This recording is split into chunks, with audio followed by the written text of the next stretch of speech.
Hello, this is Kelly Acheson coming to you from Menasha, Wisconsin.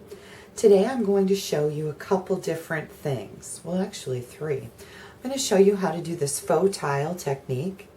I'm also going to show you how to put a center in this flower and how to use our banner triple punch. Let's get started. So first of all, we're going to be using our Simply Scored score tool. I absolutely love this. I love to do fun folds, so this is a really good accessory to have. And what I've got right here is our diagonal plate. It has a arrow on it, and I just put my address label here so it's easier for me to see. It's just molded into the plastic. It slips right on top of your Simply Scored. So you want that arrow to be going towards the top here. And we need to do diagonal lines for this technique. So I've got a piece of cardstock that's 5 by 4 1/4, and I'm going to be using the smaller end of my stylus, and you're just going to score at 1-inch increments. So I started right in the corner. Now I'm going to go right here to number 1 and number 2.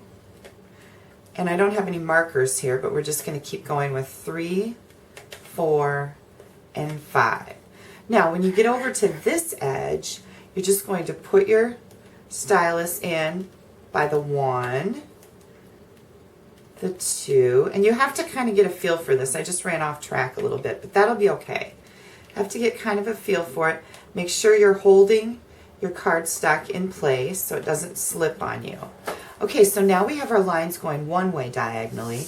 We need them to go the other way. So you're going to simply turn your piece and score at 1, 2, 3, and we don't need to score at 4 there. And we're going to go over here to 1, get a feel for that corner.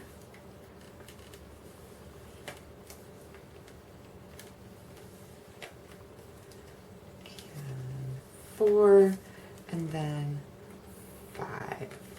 Okay, so this is what we have, and we're ready to get started on making that pop.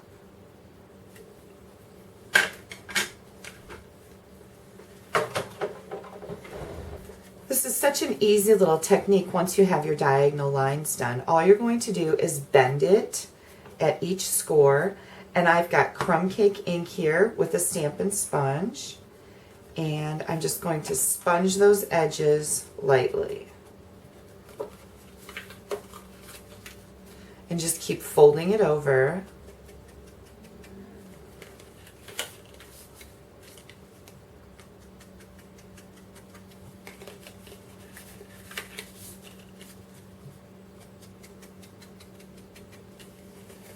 We're going to continue on for the rest of these diagonal lines.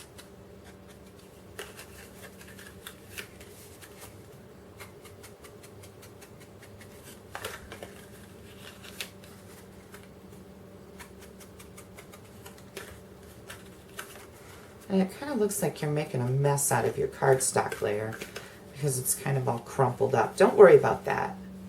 Now you're going to turn it and do the other lines. And the last one here. Okay. And there we have our faux tile. Okay, let's put the rest of our card together.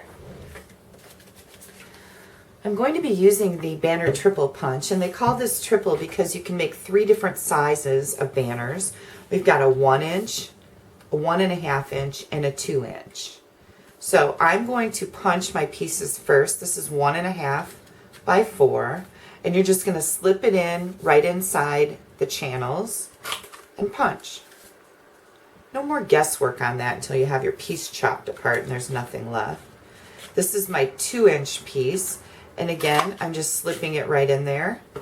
And we have perfectly stacked banners. Okay. I'm going to stamp in Cherry Cobbler ink, Celebrate You. This is going to be my birthday card using my Birthday Blossom stamp set. I love this set. I've made so many cards out of it already. It's really, really easy to use. And we're just going to mount these two pieces together. You can use your tape, or you can use liquid glue, whatever you prefer. I'm just going to wipe some of this glue off. My glue is a little stuck there. And I like the glue because you can slide things around. If you don't have it perfectly straight, you can slide it around without picking it up and tearing it off. So I just really like the glue. Plus it goes a long ways. This is our Tombow liquid glue. Okay. And then I've got my card base here. This is just a regular size 5.5 by 8.5 folded in half. And I'm going to, now one thing you do want to do, I noticed, is you want to put adhesive around the entire outside edge of this so that it'll lay nice and flat. Remember before I said your cardstock looks kind of all crumpled up? Well, this will help it lay down nice and flat. You won't have any problems with that. And then I'm just going to put my banner on. Less glue is better. You don't have to wait for it to dry because it dries pretty quickly. And then we are going to make our flower. And I do have a little tip for you. On my stamp, I have found the petal that has a little indent on the edge right here. And I have put a mark with a pen so that I know that is the petal that I want to have stamped at the edge of my cardstock so that my punch can go in there. So I've also made a mark on my punch that this petal is the one that has the little indent in there, so I don't have to sit and try to align it. This is a huge help because that can be so frustrating. This makes it easy peasy. That was our pansy punch to punch out this flower. Next, I'm going to take an 1/8 inch circle punch and punch out the middle of my flower so that I can put my ribbon in there. And what I'm going to do, this ribbon is absolutely gorgeous. It's our 3/8 inch stitched satin ribbon, and I love it. It comes in a multiple of colors. This is crumb cake, so it matches my card base. And I just made it go to, I've cut it at a point, and I'm going to go in from the back of my flower and pull it up, and now I'm going to tie a loose knot, just a single knot. Oh, maybe. Oh, there we go. Yeah, this is the hardest part of your card. No, I'm just kidding. Okay, nice loose knot. And now I'm going to go back down through that hole with the tip of my ribbon. And this is why it's important to have that cut at a diagonal.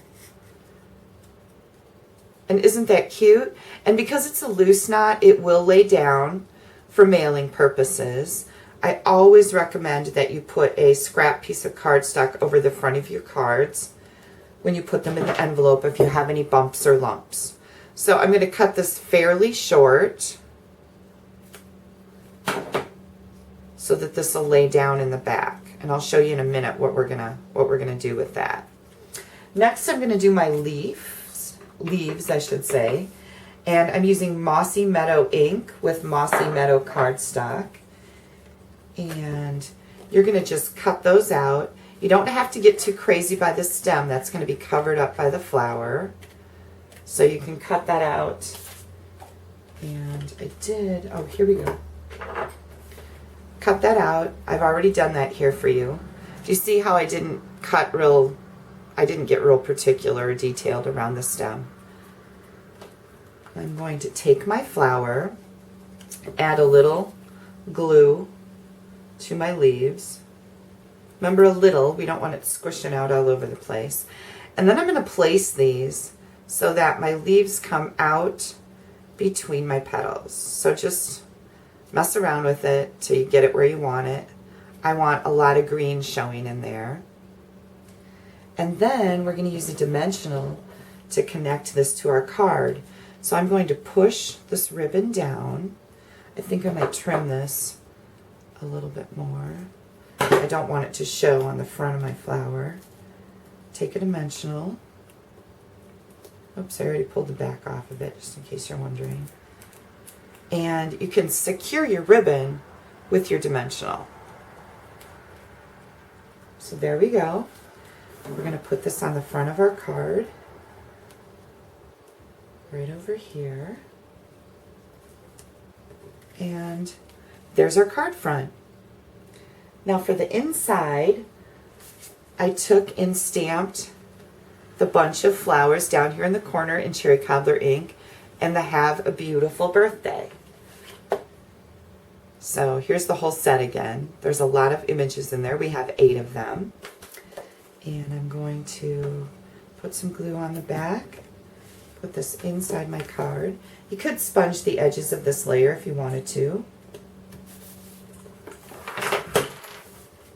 Oops. And there we go. Celebrate you. Have a beautiful birthday. Easy, clean, and crisp card. Have a great day.